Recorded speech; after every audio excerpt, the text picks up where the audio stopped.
के सागर career अकॅडमीच्या या digital प्लॅटफॉर्मवरती मी प्राध्यापक रणजित फरांदे आपणा सर्वांचं सहर्ष स्वागत करतो। विद्यार्थी मित्रांनो, आपण आपली ही लेक्चर सिरीज चालू केलेली आहे, ज्याच्यामध्ये आपण प्रीवियस इयर एकदम व्यवस्थित पद्धतीने डिटेल एक्सप्लेन करत आहोत, की ज्याच्यामध्ये ट्रिक काय असतील, एक्सप्लेनेशन काय असेल, त्याच्यानंतर मॅथमॅटिक्स कशा पद्धतीने सोडवलं पाहिजे, मेन म्हणजे ऑप्शनवरून आपण उत्तर कसं शोधलं पाहिजे, या गोष्टी आपण पाहतोय। याच्यामध्ये आपण नागपूरचा पेपर बघितला, पुणे ग्रामीणचा पेपर बघितला, त्याच्यानंतर पुणे आयुक्तालयाचा पेपर पाहिलेला आहे आणि याच्यानंतर आपण मुंबईचा पेपर चालू केलेला आहे आणि त्याचे साधारणतः बरेचसे पार्ट आपण पुढे पाहत आलेलो आहे। तर थोडा प्रमोशनचा भाग असा, आपल्या के सागर करिअर अकॅडमीचे बरेचसे पोलीस भरती संदर्भातले वेगवेगळे बुक आहेत। याच्यामध्ये पोलीस कॉन्स्टेबल 2023 मधील 28 जेवढ्या ज्या काय 78 प्रश्नपत्रिका झाल्या आहेत त्या उत्तरे व स्पष्टीकरणासह हे बुक दिलेलं आहे। अतिशय चांगल्या दर्जाचं हे पुस्तक आहे आणि मेन म्हणजे 2023 मधल्या जेवढ्या ज्या काय प्रश्नपत्रिका झाल्या होत्या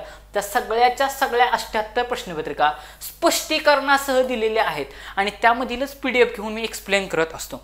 तुम्ही बघा की प्रत्येक मॅथमॅटिक्सच्या प्रश्नाखाली ज्याला रिक्वायर्ड आहे त्या ठिकाणी तुम्हाला स्पष्टीकरण दिलेलंच आहे। मॅथमॅटिक्सच नव्हे, जीकेचा जरी प्रश्न असला, बुद्धिमत्ता जरी असला, मराठी जरी असलं तरी त्या ठिकाणी प्रत्येक प्रश्नाच्या खाली त्याचं योग्य असं स्पष्टीकरण दिलेलं आहे। पुढे 93 आपली आवृत्ती आहे संपूर्ण पोलीस कॉन्स्टेबल। याच्यामध्ये पूर्वीच्या 20 प्रश्नपत्रिका आणि 5 सॅम्पल क्वेश्चन पेपर आपण या ठिकाणी घेतलेले। त्याच्यानंतर आपली बेस्ट सेलर असणारी ही आवृत्ती आहे पोलीस कॉन्स्टेबल। 40 प्रश्नपत्रिका, मेन अशा 40 प्रश्नपत्रिका आहेत ज्या स्पष्टीकरणासह तुम्हाला आणि चालू घडामोडी त्यावेळेच्या कन्सिडर करून दिलेल्या आहेत। त्याच्यानंतर पोलीस कॉन्स्टेबल 2022-23 मध्ये विश्लेषण व स्पष्टीकरणासह निवडक अशा 25 प्रश्नपत्रिकांचा हा सेट या ठिकाणी दिलेला आहे। त्याच्यानंतर पोलीस शिपाई चालक भरती मार्गदर्शक, याच्यामध्ये जे काही वाहतूक विषय 450 MCQ आहेत, या वाहतूक विषय असलेले 450 MCQ इम्पॉर्टंट MCQ आणि मागील वर्षाच्या 2019 मधल्या 20 प्रश्नपत्रिकांचा समावेश स्पष्टीकरणासह दिलेला आहे। शिवाय याच्यामध्ये रंगीबेरंगी स्वरूपामध्ये, रंगीत स्वरूपामध्ये वाहतुकीची चिन्हे, रोड मार्किंग वगैरे, वाहतुकीचे दिवे असेल, वाहन इंडिकेटर्स असतील, हे सगळं दाखवलेलं आहे। त्याच्यानंतर अजून आपलं पोलीस शिपाई चालक भरती परीक्षेसाठी असणारं हे सिम्बॉल सहित असलेले एक बुक आहे, ज्याच्यामध्ये मोटार वाहन चालवण्याचे वाहतूक बद्दलचे कायदे व नियम हे दिलेलं आहे। याच्यामध्ये मोटार वाहन जो काय आपला कायदा अधिनियमित झाला, म्हणजे ज्याच्यामध्ये दुरुस्ती झाली 2019 ला, तो अद्ययावत केलेला कायदा आणि 21 प्रश्नपत्रिकांचं जे काय वाहतूक विषयीचे प्रश्न आहेत त्याचा समावेश 650 MCQचा समावेश याच्यामध्ये केलेला आहे। आणि आपण मुंबईचा पेपर पाहत पुढे आलेलो होतो आणि आपला 30व्या नंबरच्या प्रश्नापर्यंत आपण आलेलो आहोत। आता बघा काय सांगतोय प्रश्न। प्रतीकने एक घड्याळ 630 रुपयांना विकले। 630 रुपयांना विकले म्हणजे मला या ठिकाणी काय दिले, विक्री किंमत दिलेली आहे। बर, तेव्हा त्याला 10% तोटा झाला, म्हणजे 650 ला विकल्यानंतर त्याला 10% तोटा होता। म्हणजेच काय की 630 रुपयांना विकल्यामुळे 10% तोटा झाला, म्हणजेच 630 रुपयांपेक्षा जास्त त्याची खरेदी किंमत असणार आहे। मुद्दा लक्षात आला का? जर 630 रुपयांना विकल्यामुळं 10% जर तोटा होत असेल, याचाच अर्थ मला एवढं कळलं की 630 रुपयांपेक्षा खरेदी किंमत ही जास्त असायला पाहिजे। तर पुढे काय विचारले, तरच्या पुढे नेहमी प्रश्न असतो, तर 20% नफा होण्यासाठी, मग आता ते काय म्हणतात 630 रुपयाला विकल्यानंतर 10% तोटा होतोय, तर मला आता 20% पुढे नफा भेटायचा असेल तर ते घड्याळ मला किती रुपयांना विकायला पाहिजे, एवढ्या प्रश्नामध्ये मला एक कळलं की मला पहिल्यांदा खरेदी किंमत काढली पाहिजे। खरेदी किंमत काढली की त्याच्यावरती 20% मी नफा ऍड करेल आणि उत्तर काढेल। पण मला पाहता क्षणी मी जर ऑप्शन पाहिले, ही तर 680 आहे, 700 आहे, 840 आहे आणि 820 आहे। तुम्हीच मला आता व्हिडिओ पॉज करून सांगा, ह्या ऑप्शन वरून तुमच्या लगेच लक्षात येईल हिथं 820 आहे, हिथं 840 आहे, म्हणजे उत्तर हिथं असण्याचे, ह्या 2 ऑप्शन मध्ये असण्याचे चान्सेस खूप जास्त आहेत। शिवाय 630 रुपयाला त्याने विकल्यानंतर त्याला 10% तोटा होतोय, तर त्याला 20% नफ्याने ते विकायचंय, मग बघा 630 रुपयाच्या पुढे काहीतरी खरेदी किंमत असणार आहे आणि त्याच्या पुढे 20% नफा म्हणजेच 680 रुपये माझं उत्तर येणार नाही, कारण 680 रुपये हे 630च्या खूप जास्त जवळ आहे. 630ला तर तो तोट्यात विकतो, ते पण 10% तोट्यात विकतोय. तिथून पुढे खरेदी किंमत आणि त्या खरेदी किंमतीवर ते पुढे 20% नफा म्हणजे 600च्या घरात ती किंमत येणार नाही. लॉजिकलीच मी ऑप्शन नंबर 1 इलिमिनेट केला. 100% 680 त्याचं उत्तर असणार नाही. उत्तर ह्या राहिलेल्या 3 ऑप्शनमध्ये आणि त्यातल्या त्यात हा 800च्या घरात आकडा दिलाय, हा 800च्या घरात आकडा दिलाय. या 2 ह्याच्यावरूनच माझ्या असं लक्षात आलं की बाबा माझं उत्तर हे साधारणतः 840 किंवा 820च्या घरात असणार आहे. आणि सेम याच टाईपचा problem as it is problem, काय मी म्हटलं ॲज इट इज प्रॉब्लेम मी पाठीमागच्या कोणत्या ना कोणत्या तरी पेपरमध्ये 100% एका व्हिडिओमध्ये एक्सप्लेन केलेलं आहे. फक्त या ठिकाणी क्वेश्चन पेपरचा जिल्हा एवढा फक्त बदलले झालाय, फॉर्मॅट सेमच विचारलाय.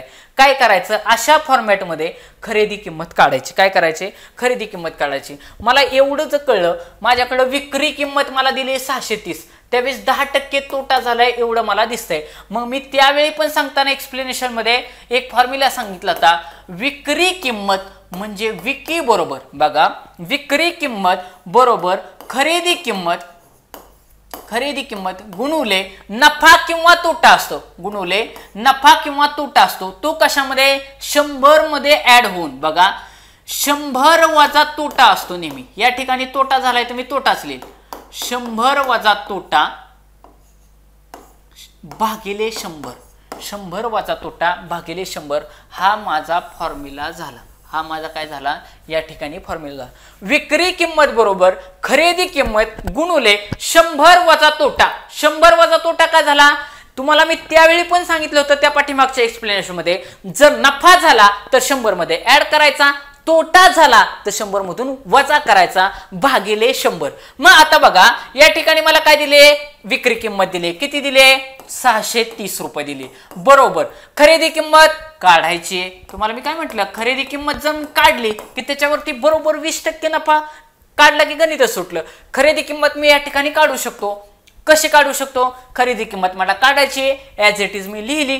तोटा किती दिलाय मला, 10% तोटा दिलाय. मग 100 मधून 10% गेले, बघा 100 वजा 10, 100 वजा 10 भागिले 100. हा 10 काय आहे, तर हा 10 तोटा आहे, तो मी ॲज इट इज तिथं घेतला. आता बघा 630 बरोबर खरेदी किंमत, बघा 630 बरोबर खरेदी किंमत गुणुले 100 मधून 10 गेले, किती उरले, 90, 90/100, 90/100. मग आता खरेदी सगळं गुणाकार भागाकार इकडे इकडे करा. तुम्हाला मी अगोदरच सांगितले, नेहमी इकडचं तिकडं बरोबर चिन्हाच्या इकडे तिकडे लगेच वजाबाकी करून टाकायची. इकडे 630 आहे, मध्ये बरोबर आहे, वरती अंश स्थानी मला 90 दिसतंय.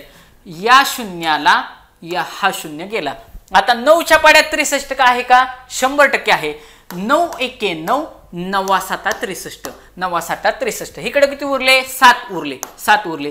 हे 100 इकडे भागाकारात इकडे आल्यावरती काय होतील, गुणिले होतील. 7 गुणिले 100 बरोबर खरेदी किंमत. ज्याला असले म्हणजे बरोबर चिन्हाच्या इकडं तिकडं जाण्याचं तोंडी जुळत असेल का नाही, तुम्ही मॅक्सिमम प्रॅक्टिस तोंडी करण्याचं करायचं.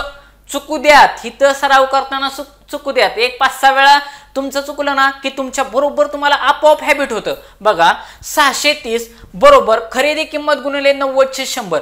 मला हे 90 बघितलं ना की मी लगेच तोंडी शून्याला शून्य घालवलं असतं. इथं राहिले 63, 9 7 63, फक्त इकडे उरले 7. माझ्या लगेच लक्षात आलं 100ला इकडे नेलं की ते 7ला गुणलं की डायरेक्ट मी इथं 7 गुणिले 100 असं लिहिलंच नसतं, डायरेक्ट लिहिलं असतं खरेदी किंमत बरोबर 700. खरेदी किंमत बरोबर 700 ही माझी आली खरेदी किंमत. ही माझी काय आली, खरेदी किंमत. आता मला खरेदी किंमत आली आहे. खरेदी किंमत आल्यानंतर मला पुढे काय सांगितलंय, मला आता 20% काय झाला पाहिजे, हो नफा झाला पाहिजे. आणि तोटा असेल किंवा नफा असेल, मागच्याच व्हिडिओमध्ये मी सांगितले, तोटा असेल किंवा नफा असेल हा 100% फक्त आणि फक्त कशावरती होतो, खरेदी किमतीवरतीच होत असतो. नफा किंवा तोटा हा फक्त आणि फक्त कशावरती होत असतो, खरेदी किमतीवरती होत असतो. मग आता बघा मला जर 700 रुपये जर मला खरेदी किंमत भेटलेली आहे आणि मला सांगितले मला 20% काय भेटायला पाहिजे, नफा भेटायला पाहिजे. काय भेटायला पाहिजे, नफा भेटायला पाहिजे. मग तुम्हाला मगाचा फॉर्म्युला जो काय कुठला, हा विक्री किंमत. मग मला त्यांनी काय इथं प्रश्न विचारलाय की ते घड्याळ किती रुपयाला विकायला हवे, ते घड्याळ किती रुपयाला विकायला हवे याच्यामध्ये मला काढायची काय, विक्री किंमत. म्हणजे इथली विक्री किंमत काढायची. मग माझा फॉर्म्युला काय आहे, परत तोच फॉर्म्युला. काय फॉर्म्युला आहे, विक्री किंमत बरोबर खरेदी किंमत गुणिले 100 वजा तोटा भागिले 100. आणि जर नफा झाला असता तर हाच फॉर्म्युला येणार आहे, फक्त वेगळा चेंज होणार आहे. कसा चेंज होणार आहे बघा, हाच फॉर्म्युला कसा चेंज होईल, विक्री किंमत बरोबर, हा ऑलरेडी मी दिलेला आहे पण परत एकदा सांगतो, विक्री किंमत बरोबर विकी बरोबर खकी म्हणजे खरेदी किंमत गुणुले 100 अधिक नफा. कारण मला काय करायचंय, 20% नफा पाहिजे भागिले 100. मग आता बघा, विक्री किंमत मला काढायची म्हणजे विकी मला काढायचे, खरेदी किंमत किती आहे 700 आली, खरेदी किंमत माझी 700 आली गुणुले नफा किती पाहिजे मला, 20% पाहिजे. किती पाहिजे, 20% पाहिजे. म्हणजे 100 अधिक 20 भागिले 100. 100 अधिक 20 भागिले 100. मग करा गुणाकार भागाकार सगळं या ठिकाणी करा. बाकी आता काय सगळा प्रॉब्लेम संपलेलाच आहे. मग आता बघा, बरोबर 700 गुणुले 100 अधिक 20 120 भागिले 100 ही माझे काय येईल, विक्री किंमत येईल. मग बघा, शून्याला शून्य गेला, बारीसाठी 84 840 म्हणजे 840 रुपये माझे काय राहील, माझी विक्री किंमत राहील. मग आता बघूयात आपण, 82 840 रुपये विक्री किंमत राहील. आणि तुम्हाला मी अगोदरच सांगितलं होतं प्रॉब्लेम सॉल्व्ह करण्याचा उत्तर हिथं 800चा पर्याय दिलाय, हिथं 800चा पर्याय दिलाय, 840 ऑप्शन नंबर 3 उत्तर राहील. आणि तुम्हाला मी अगोदरच सांगितले 2 आणि 3 या ऑप्शनला जास्तीत जास्त प्रेफरन्स द्यायचा, जास्तीत जास्त प्रेफरन्स ऑप्शन नंबर 2 आणि ऑप्शन नंबर 3 ला द्यायचाच. या ठिकाणी आपल्या बुकमध्ये देखील हे व्यवस्थित पद्धतीने एक्सप्लेनेशन सांगितलेलं आहे. आणि असंही बघा, आता हिथं बघा, हिथं तुम्ही कॅल्क्युलेशन करत बसला असता, मी कॅल्क्युलेशन करत बसलो नसतो, मला तोंडीच कळलं असतं ह्याची विक्री किंमत किती आहे 700 मला 20% अधिक नफा पाहिजे, 20% अधिक नफा पाहिजे, 20% अधिक नफा पाहिजे म्हणजे नफा किती झाला 120 झाला. किती झाला 120.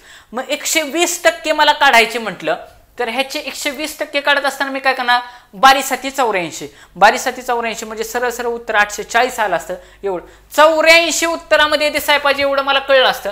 मग 84 जर उत्तरामध्ये दिसायला पाहिजे तर फक्त एकच ऑप्शन असा आहे की ज्याच्यामध्ये मला 84 दिसतंय, याच्यावरून बाकीचे सगळे ऑप्शन मी एलिमिनेट केले असते.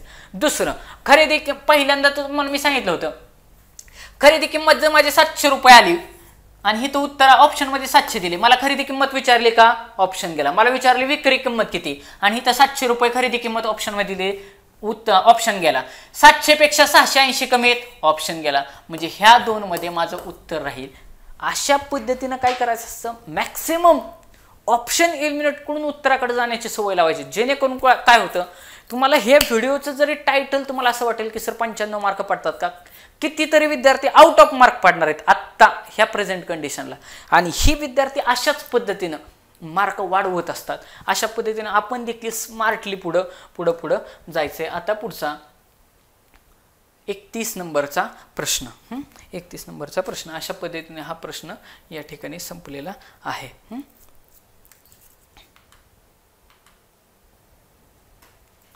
31 नंबरचा प्रश्न. आता या ठिकाणी जीके चालू झालेलं आहे बघा, जीके चालू झालेले आहे. जीकेचे प्रश्न आहेत. जीकेच्या प्रश्नांमध्ये तुमच्या लक्षात येईल की बेसिक त्याच गोष्टी परत फिरून पेपर कुठला आहे हे मॅटरच करत नाही, तेच प्रश्न फिरून विचारले जात आहेत. आता बघा, सतीची प्रथा कोणत्या गव्हर्नर जनरलनं बंद केलेली आहे. अतिशय IMP प्रश्न आहे, बऱ्याच एक्झाम मध्ये हा प्रश्न विचारलेला आहे. सती प्रथा कोणी बंद केली, तर खाली ऑप्शन बघा, Lord Cornwallis, Lord Dalhousie, Lord Canning आणि लॉर्ड बेंटिंग. लॉर्ड बेंटिंगनं जो लॉर्ड बेंटिक होता त्या लॉर्ड बेंटिकनं सतीची प्रथा म्हणजे सतीची प्रथा बंद केली 1928 साली. बघा 1928 29 आय थिंक, पण 1928 साली वगैरे सतीची प्रथा बंद केली. तर ही सतीची प्रथा बंद करत असताना 1828 असेल मे बी.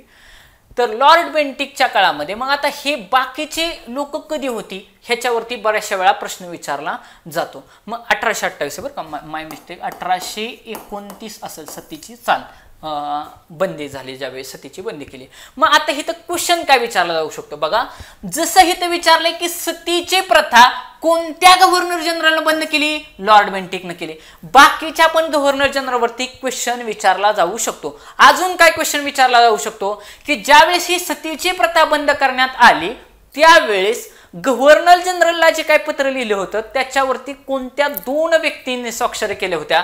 तर त्या 2 व्यक्ती आहेत, एक म्हणजे राजाराम मोहन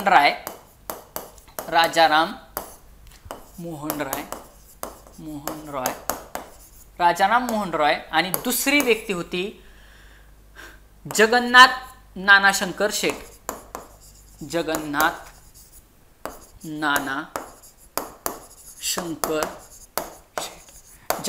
नानाशंकर शेठ हे कुठले होते, मुंबईचे होते. ज्यांना मुंबईचा अनभिक्त सम्राट किंवा मुंबईचा अनभिक्त राजा असं देखील म्हटलं जातं. मग बघा सतीची प्रथा बंद करण्यामध्ये सगळ्यात मोठा वाटा कोणाचा होता, राजाराम मोहन राय यांचा होता. कोणाचा होता, राजाराम मोहन राय यांचा होता.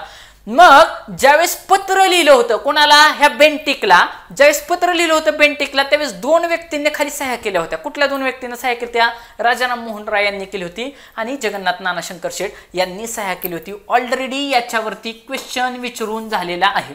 म्हणजे बघा सतीची प्रथा म्हटलं की तुम्हाला आता 4 प्रश्न मी जागेवरती सांगतो, त्याच्या बाहेर प्रश्न जाणार नाही. एक पहिला प्रश्न हाच, सतीची प्रथा कोणत्या गव्हर्नर जनरलनं बंद केली, कोणी केली, लॉर्ड बेंटिकनं केली.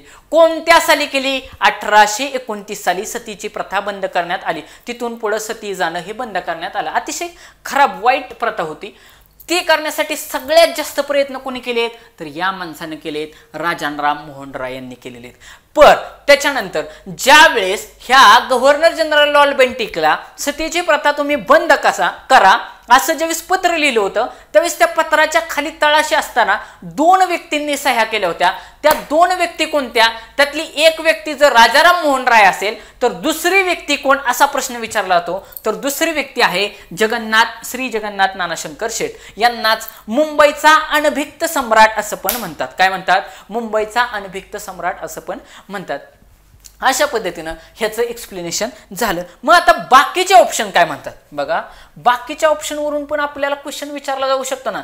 जर लॉर्ड बेंटिक वरती क्वेश्चन विचारला जाऊ शकतो तर या लॉर्ड कॉर्नवालिस वरती पण क्वेश्चन विचारला जाऊ शकतो ना. तर लॉर्ड कॉर्नवालिस म्हटलं की ज्या काही वेगवेगळ्या जमीन महसुलाच्या पद्धती आहेत त्याच्यामध्ये कायमधारा, बघा कुठली,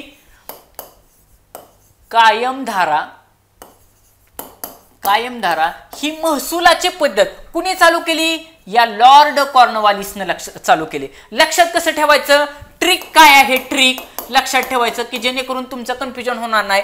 कायमधाराचा क आणि कॉर्नवालिसचा क हा सारखा आहे का, आणि इथं पण का आहे, क मध्ये का आहे ना, कॉर्नवालिस कायमधारा म्हणजे क न सुरुवात होते. म्हणजे उद्या जर प्रश्न तुम्हाला विचारला की कायमधारा खालीलपैकी कोणत्या गव्हर्नर जनरलनं चालू केली तर त्याचं उत्तर राहील लॉर्ड कॉर्नवालिस. कोण, लॉर्ड कॉर्नवालिस. आता पुढं दुसरा ऑप्शन आहे डलहौसी. डलहौसी बद्दल काय, आता कायमधाराचं संपलं. तिसरा ऑप्शन बघू, लॉर्ड कॅनिंग. लॉर्ड कॅनिंगचं काय आहे, तर लॉर्ड कॅनिंग जो काय तर तुम्हाला प्रश्न विचारतील 1857चा ज्यावेळेस उठाव झाला त्यावेळेस गव्हर्नर जनरल कोण होता, लॉर्ड कॅनिंग होता. काय, 1857च्या उठावाच्या वेळी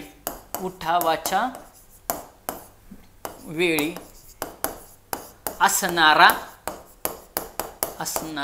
गव्हर्नर जनरल म्हणजेच जो लॉर्ड कॅनिंग होता हा 1857च्या उठावाच्या वेळी असणारा गव्हर्नर जनरल आहे. शिवाय हा पहिला गव्हर्नर जनरल आहे.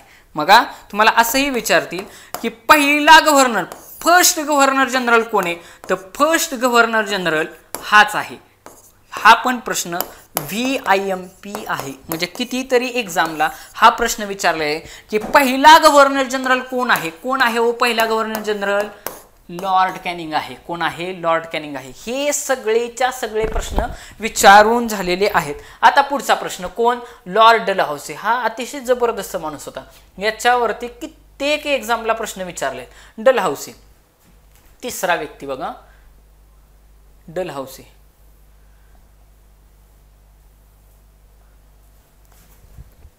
गव्हर्नर जनरल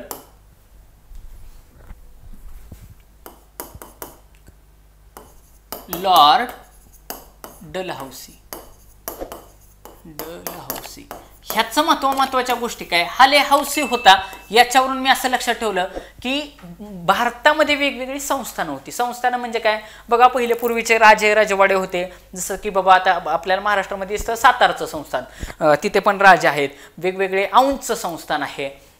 त्याच्यानंतर वेगवेगळी जशी बडोद्याचं संस्थान आहे. अशी वेगवेगळी भारतामध्ये त्यावेळी कितीतरी संस्थानं होती.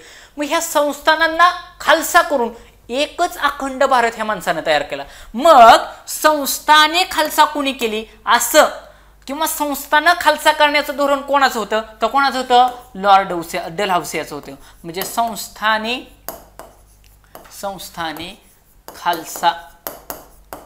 खालसा धोरण. संस्थाने खालसा धोरण कोणाचं होतं? तर संस्थाने खालसा करण्याचं धोरण ह्या लॉर्ड डलहौसीचं होतं. पुढचं काय अजून त्याचं होतं की याला आधुनिक भारताचा निर्माता असं पण म्हणतात. काय म्हणतात? आधुनिक भारताचा निर्माता असे म्हणतात. का म्हणतात? सगळ्यात IMP प्रश्न आहे. कित्येक एक्झामला हा पण प्रश्न कित्येक एक्झामला विचारून झालेला आहे. म्हणजे संस्थाना खालसा करण्याचं धोरण कोणी केलं? लॉर्ड डलहौसीनं केलं. संस्थानं खालसा केली त्यांनी, म्हणजे संस्थानं संपवली, डायरेक्ट विलीन करून ठेवलं. दत्तक वारसा नामंजूर कोणी केलं? ह्यानेच केलं. त्याला दुसरं काय शब्द आहे? दत्तक वारसा नामंजूर. म्हणजे ज्यांच्याकडे बाबा ज्यांनी दत्तक राजे विकत घेतलेत, म्हणजे दत्तक राजे घेतलेत, त्यांना सांगितलं की बाबा दत्तक राजे चालणार नाही, तुमच्या पोटचा पोरगा आहे का तरच तो राजा राहील, अदरवाईज तुम्हाला वारसच नाही. मग तुमचं संस्थान कसं चालवायचं असं ह्या माणसानं डोकं लावलं आणि ती संस्थानं काय केली?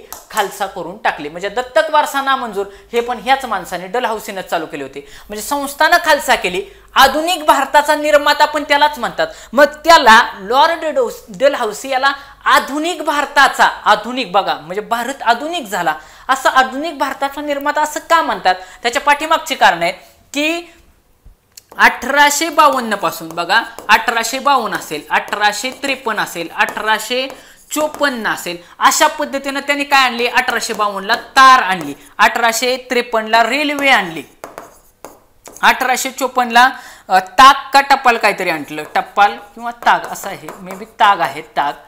म्हणजे त्या माणसाने तार आणले, रेल्वे आणली, टपाल आणले, ताग आणले, सगळ्या भारतभर रेल्वे टाकली त्यांनी. 1853ला आपण पाठीमागच एक क्वेश्चन बघितलाय की भारतामध्ये रेल्वे पहिल्यांदा कधी आली? 1853 साली आली. कोणी आणली? ह्या लॉर्ड डलहौसीने आणली. बघा उद्याचा प्रश्न विचारला कोणी आणली? लॉर्ड डलहौसीने आणली. कधी त्याचे तिन्ही इंजिनचे नाव पण एकदा विचारले, सिंध साहेब आणि सुलतान, तिन्हीच्या तिन्ही. मी पाठीमागच्या व्हिडिओमध्येच 1853च्या रेल्वेबद्दल सांगितलेलं आहे. मग आता बघा 1852, 1853, 1854 सगळंचे सगळं हे जे काय झालेलं आहे म्हणजे तार आली, लोक टेलिफोन तारवरती तार पाठवायला लागली, रेल्वेने प्रवास करायला लागली, म्हणजे प्रवास फास्ट झाला. त्याच्यानंतर टपाल आलं, ताग आलं, हे सगळंच्या सगळं भारताची जी काय आधुनिक निर्मिती झाली ही सगळीच्या सगळी कधी झाली? या डलहौसीच्या काळात झाली. कधी झाली? ह्या डलहौसीच्या काळात झाली. आणि त्यांनी त्याचं धोरण एवढं स्ट्रॉंग होतं की तो समजायचा की भारत म्हणजे आमचा भारत आहे, म्हणजे त्यांना समजायचं इंग्रजांची स्पेशल मार्केट आहे असं त्याचं समजायचं. सगळी संस्थानं त्याने खालसा करून टाकली आणि सगळं एकच भारत बनवला. आणि त्याचा परिणामच हे सगळं कधी दिसते? 1852, 1853, 1854. आणि ती संस्थानं सगळी खालसा झाली. संस्थानं खालसा झाल्यामुळं त्याचीच परिणिती म्हणून 1857चा काय झाला? उठाव झाला. काय झाला? 1857चा उठाव झाला आणि मग 1857च्या उठावाच्या वेळी हा लॉर्ड डलहौसी हा त्यावेळेस गव्हर्नर जनरल किंवा व्हाईसरॉय असं होतं. मग आता अशा पद्धतीनं मी तुम्हाला तिन्हीच्या तिन्ही ऑप्शन सांगितले. कॉर्नवालिस म्हणलं की कायमधारा, डलहौसी सांगितलं आधुनिक भारताचा निर्माता, त्याचबरोबर त्यांनी संस्थानं खालसा करण्याची धोरणं केली. लॉर्ड कॅनिंग हा 1857च्या काळी हा होता. भारताचा पहिला गव्हर्नर जनरल हाच होता. त्याच्यानंतर लॉर्ड कॅनिंग लॉर्ड बेंटिकच्या काळात काय झालं, 1829 साली सतीबंदीचा कायदा आला. ती सतीबंदी सगळ्यात मेन कोण माणूस होता, राजाराम मोहन राय होते. ज्यावेळेस पत्र लिहिलं होतं त्यावेळेस राजाराम मोहन राय आणि जगन्नाथ नानाशंकर शेठ यांनी त्याच्यावरती सह्या केलेल्या होत्या. अशा पद्धतीनं या प्रश्नाचं एक्सप्लेनेशन इथं संपलेलं आहे. ओके, आता पुढचा प्रश्न 32 नंबरचा प्रश्न.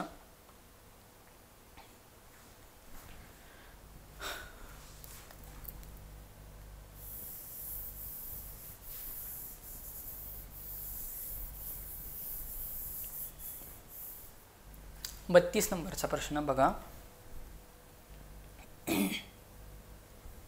काय विचारले. स्वतंत्र भारताचा शेवटचा ब्रिटिश गव्हर्नर कुठला विचारलाय, शेवटचा.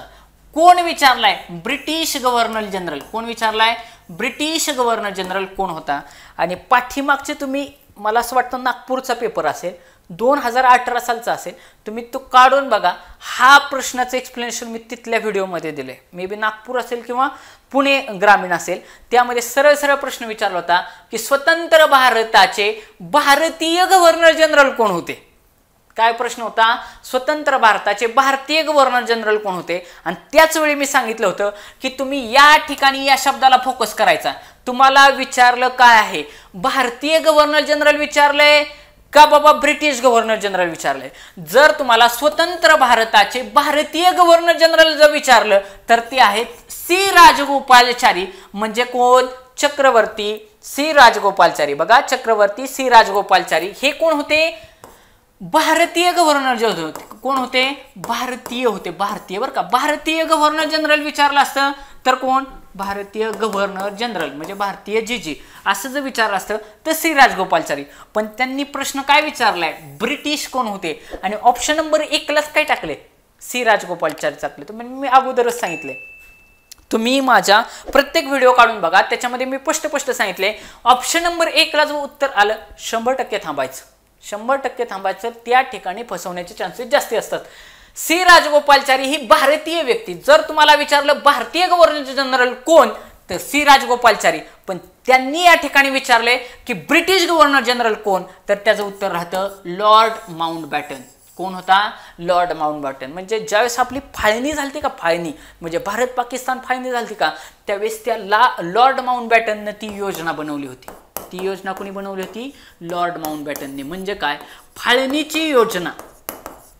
फाळणीची योजना कोणी बनवली होती तर ती कोणी बनवली होती, लॉर्ड माउंटबॅटनने बनवली होती. कोणी बनवली होती, लॉर्ड माउंटबॅटन यांनी बनवली. कॅनिंगचं तुम्ही बघितलं, ॲटलीचं त्या काळात ॲटलीची एक घोषणा आहे, त्या संदर्भात इतिहासातला भाग आहे. आणि मग या ठिकाणी आपण स्पष्टीकरणामध्ये तुम्ही पाहू शकता, आपल्या बुकमध्ये एकदम व्यवस्थित स्पष्टीकरण दिलेले.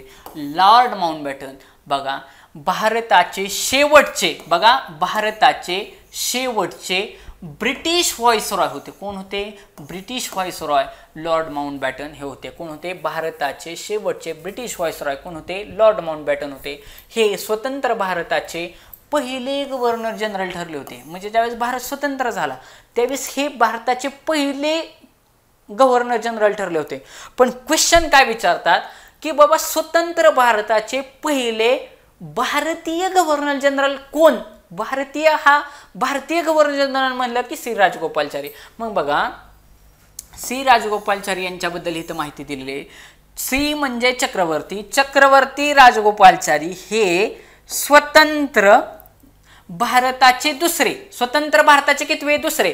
कारण स्वतंत्र भारताचे पहिले कोण आहेत, स्वतंत्र भारताचे पहिले आहेत लॉर्ड माउंटबॅटन. परंतु ते कसले आहेत, ब्रिटिश आहेत ना. मग इथं काय विचारलंय, त्यांनी जर विचारलं स्वतंत्र भारताचे दुसरे गव्हर्नर जनरल कोण, सी राजगोपालाचारी. पण त्यांनी जर विचारलं की स्वतंत्र भारताचे पहिले भारतीय गव्हर्नर जनरल, काय पहिले भारतीय हा शब्द लय महत्वाचा आहे. भारतीय गव्हर्नर कोण याचा मान देखील कोणाला भेटलेला आहे, सी राजगोपालचारी यांना भेटलेला आहे. आपलं ऑल इन वन सामान्य ज्ञान हे जे काय पुस्तक आहे 64वी आवृत्ती याच्यामधून हा प्रश्न आणि एक्सप्लेनेशन उचललेलं आहे. आता पुढं 33 नंबरचा प्रश्न.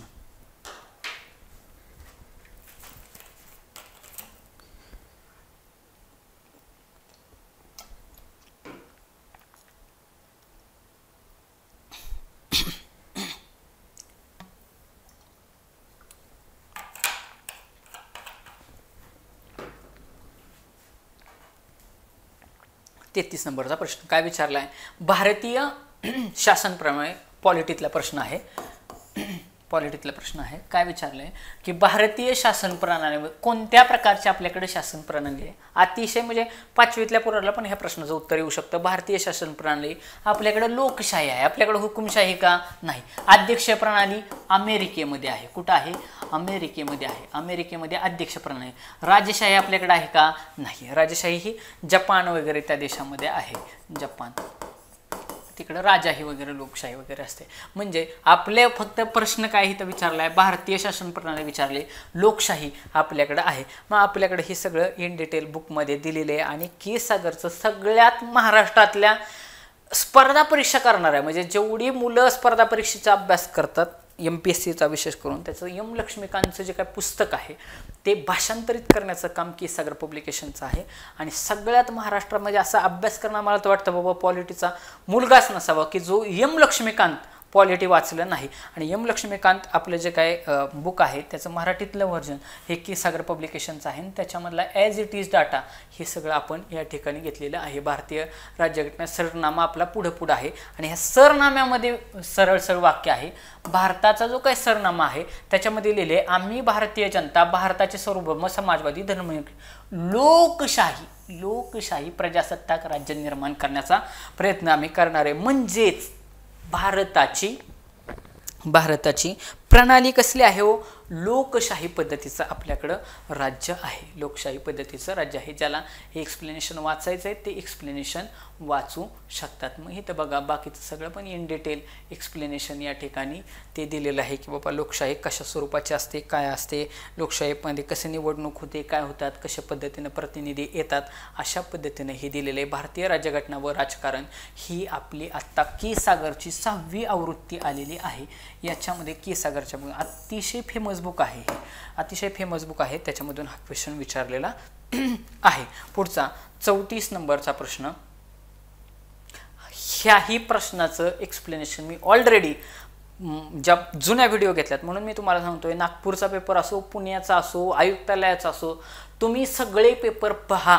सगळे पेपर पाहिले ना तुम्हाला सगळ्या प्रश्नाची उत्तरं आपोआप निघतील. त्या पेपरचं एक्सप्लेनेशन करतानाच मी सांगितलं होतं ह्या प्रश्नाचं उत्तर. आज मी 30 म्हणजे 2020 साली भारतामध्ये एकूण किती संघ राज्य प्रदेश आहेत. आणि तुम्हाला आत्ता मी सद्यस्थितीला सांगितलं होतं, लक्षात ठेवा. सध्या 28/8चं लक्षात ठेवायचं. 28/8चा पॅटर्न लक्षात ठेवायचं. काय 28/8चा 28 काय आहेत, 28 राज्य आहेत किंवा त्याला घटक राज्य असं पण म्हणतात. आणि 8 काय आहेत, केंद्रशासित प्रदेश आहेत. काय आहेत, केंद्रशासित प्रदेश आहेत, ज्यालाच केंद्रशासित प्रदेश आहेत. ह्या 28च्या 8 वरून हा 8 लक्षात ठेवायचा. 8 शेवट आहे असं लक्षात ठेवायचं. म्हणजे या प्रश्नाचं उत्तर ऑप्शन नंबर 4 8 राहील. ओके, 8 राहील. पुढं 35 नंबरचा प्रश्न की लोकसभेच्या सर्वात जास्त जागा कोणत्या राज्याला आहेत. आणि याही प्रश्नाचं उत्तर मी ऑलरेडी जो माझा जुना व्हिडिओ आहे त्या जुन्या व्हिडिओ मी ऑलरेडी ह्या क्वेश्चनचं एक्सप्लेनेशन सांगितलेलं आहे. म्हणून तुम्ही ते व्हिडिओ बघितले तर तुम्हाला पाहता क्षणी या प्रश्नाचं उत्तर येणारच. ज्याने कोणी पाठीमागच्या व्हिडिओ बघितले असतील का नाही त्याला ह्या प्रश्नाचं उत्तर येणार. कारण त्यावेळेस विचारलं होतं की बाबा महाराष्ट्रामध्ये एकूण लोकसभेसाठी खासदार किती आहेत. इथं काय विचारलंय, लोकसभा. ह्या वर्षी लोकसभेच्या इलेक्शन आहेत, बरोबर. महाराष्ट्रातल्या इलेक्शन्स आहेत. त्यामुळे विधानसभेची संख्या किती, म्हणजे विधानसभेमध्ये आमदार किती, विधानसभेमध्ये त्याच्यानंतर खाली लोकसभेमधून किती खासदार जाणार आहेत, राज्यसभेला किती खासदार जाणार आहेत, प्रश्न काय विचारलाय ते बघायचं. हे तर काय विचारलंय, लोकसभेचं विचारलंय. एकूण खासदार विचारले का? एकूण खासदार म्हटलं असतं की लोकसभेला जाणारे खासदार आणि राज्यसभेला निवडून जाणारे खासदार अशा दोघांचं उत्तर लिहावं लागतं. नीट लक्षात घ्या, दोघांचं उत्तर लिहावं लागतं. त्याच वेळी आपल्याला त्या प्रश्नाचं उत्तर भेटत असतं. मग आता बघा या ठिकाणी काय विचारलं, त्यावेळेस मी एक्सप्लेनेशन करत असताना पण सांगितलं होतं त्या प्रश्नामध्ये. तुम्ही जाऊन पाठीमागं एक्सप्लेनेशन बघा. मी फक्त आता हेच प्रश्नापूर्वी पुरतं सांगणार आहे. यावर्षी लोकसभेच्या इलेक्शनच्या म्हणजे वातावरण आहे आणि त्याच्यामुळे लोकसभेची टोटल संख्या किती असे आपल्याला विचारू शकतात. 545 एवढी आपली लोकसभेची खासदारकीची सीट आहेत. मग आता लोकसभेच्या सर्वाधिक जागा ह्या 545 पैकी सर्वात जास्त जागा कोणाला आहेत, तर त्या आहेत उत्तर प्रदेशला, म्हणजे यूपीला. कोणाला आहेत? यूपीला. यूपी म्हणजे उत्तर प्रदेश. लक्षात ठेवायचं. आणि या ठिकाणी आपल्या चार्टमध्ये पण दिले यूपीला सगळ्यात जास्त लोकसभेतील जागा आहेत. मग उद्या विचारतील सगळ्यात जास्त जागा राज्यसभेतील पण कोणाला असतील, त्यांनाच असतील. किती? 31 आहेत. किती आहेत? 31 आहे. उद्या नसता आकडा पण विचारतील की लोकसभेच्या सर्वाधिक जागा उत्तर प्रदेशमध्ये किती आहेत? 80 आहेत. राज्यसभेतील जागा किती आहेत? 71 आहेत. मग सेम महाराष्ट्राचं पण विचारू शकतात. महाराष्ट्रात आय थिंक 48 खासदार आहेत. मी पाठीमागच्या व्हिडिओमध्ये सांगितलेले. आणि आपलं हे जे काय स्मॉलेस्ट जनरल नॉलेज विनायक घायाळ यांचं जे काय 41वी आवृत्ती आहे त्याच्यामधून हे एक्सप्लेनेशन घेतलेलं आहे. 35. पुढचा 36 नंबरचा प्रश्न.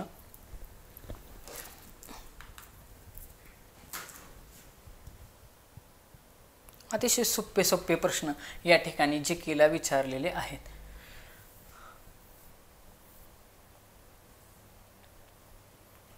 भारताचे सर्वोच्च न्यायालय कुठे आहे? आणि आता सर्वोच्च न्यायालय सगळ्यांनाच माहिती आहे, कारण ऑलरेडी शिवसेनेची केस, शिवसेना नक्की कोणाची केस कुठे होती? सुप्रीम कोर्टला होती. सर्वोच्च न्यायालय म्हणजे काय? Supreme court. त्याच्यानंतर राष्ट्रवादी नक्की कोणाची केस कुठं चालली? सुप्रीम कोर्टामध्ये चालली. मग सुप्रीम कोर्ट कुठे? आपली सगळी जनता कुठं जाते? भारताच्या राजधानीचं ठिकाण कुठं? But obvious Delhi. म्हणजे सर्वोच्च न्यायालय म्हणजे ज्याला सुप्रीम कोर्ट असं म्हणतात ते कुठं आहे? दिल्ली या ठिकाणी आहे. उद्या जर तुम्हाला विचारलं की ह्या ठिकाणी भारताचा शब्द काढला आणि तिथं दिलं महाराष्ट्राचे, बघा महाराष्ट्राचे, इथं सर्वोच्च शब्द काढणार आणि काय देणार?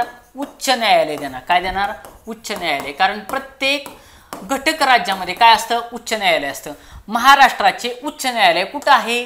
मुंबई या ठिकाणी आहे. कुठं आहे? मुंबई या ठिकाणी आहे. आणि आपल्याकडं महाराष्ट्राच्या उच्च न्यायालयाचे 3 काय मी म्हटलं 3 खंडपीठं आहेत. 3 खंडपीठं कुठली कुठली? एक म्हणजे मुंबई, दुसरं म्हणजे औरंगाबाद आणि तिसरं म्हणजे पणजी, गोवा. मग महाराष्ट्र सोडून कुठल्या राज्यासाठी, बघा महाराष्ट्र सोडून कुठल्या राज्यासाठी आपलं उच्च न्यायालय कार्य करतं? तर महाराष्ट्र सोडून गोवा या घटक राज्यासाठी, गोवा आपल्याला जोडूनच आहे ना, तर गोवा या घटक राज्यासाठी महाराष्ट्राचं उच्च न्यायालय कार्य करत असते. मग आपल्याकडे कशी न्याय व्यवस्था कशी आहे ती या चार्टमध्ये दिलेली आहे. मग आपण बघूयात फास्टमध्ये की बाबा सर्वोच्च न्यायालय दिल्ली या ठिकाणी आहे, राष्ट्रीय स्तरावरती. ही सगळी न्याय व्यवस्था कशी आहे? एकाखाली एक, एकाखाली एक, एकाखाली एक. म्हणजेच याला एकात्मिक न्याय व्यवस्था असं म्हणतात. काय म्हणतात? एकात्मिक न्याय व्यवस्था.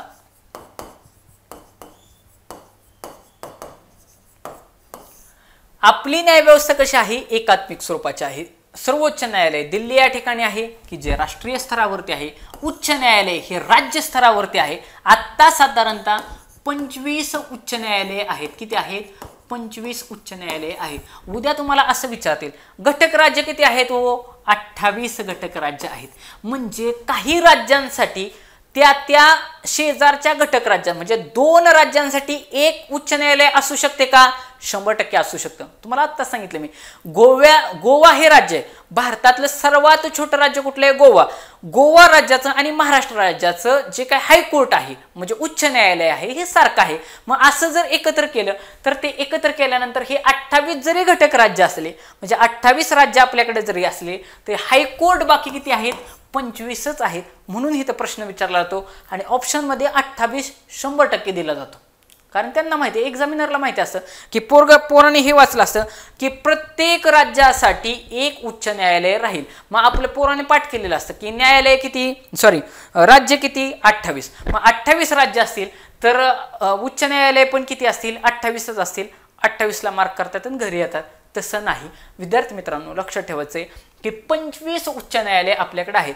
राज्य स्तरावर उच्च न्यायालय असतं, जिल्हा स्तरावरती जिल्हा आणि सत्र न्यायाधीश असे 2 असतात बघा.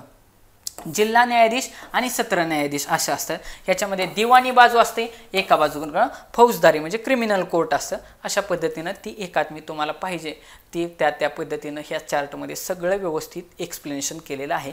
आणि मग सगळ्यात VIMP पार्ट इथं आहे, हे तुम्ही लक्षातच ठेवा.